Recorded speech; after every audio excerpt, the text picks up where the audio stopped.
On our fifth church visit to Iglesia 2025, Immaculate Heart of Mary Parish, Quezon City.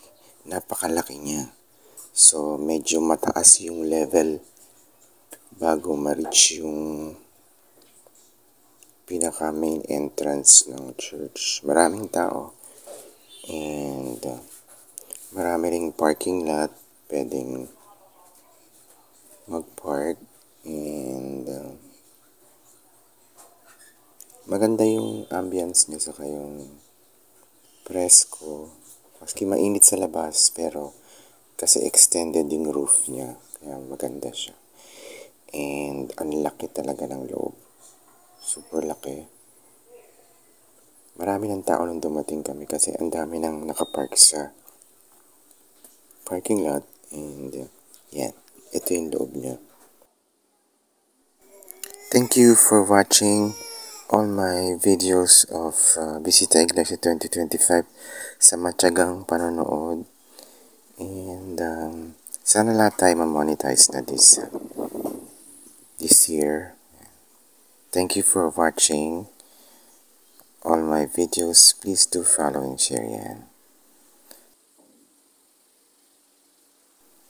Just continue and be patient yan.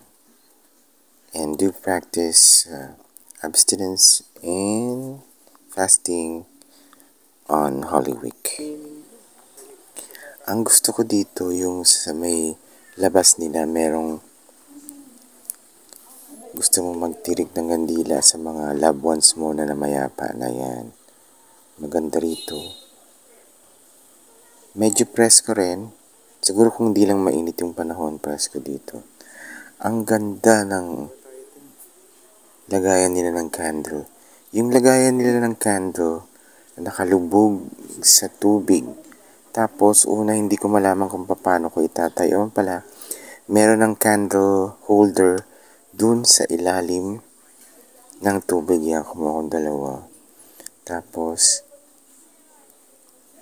yan mga kapatid ko, sisindihan mo lang yung candle. Tapos, ilulubog mo dun sa parang siyang bathtub. Una, parang di mo malaman kung saan mo ilalagay. Kala namin in between those bars, ayun pala may candle holder siya. Yan. One of the best part of the church is ito nga, yung lighting of candles for the loved ones. Yan. Mary Immaculate Heart dito sa Quezon City. Have a nice day, guys.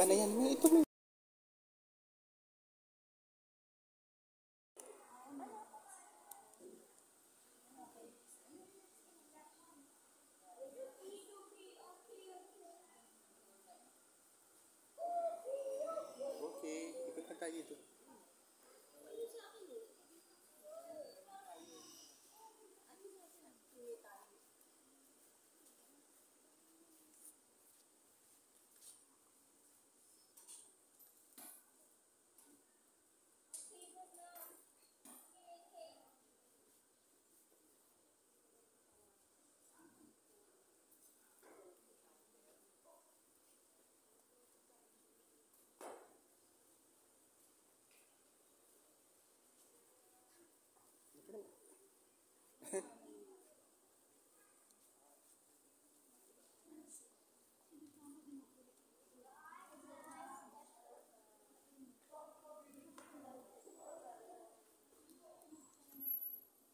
Bagtas ako din.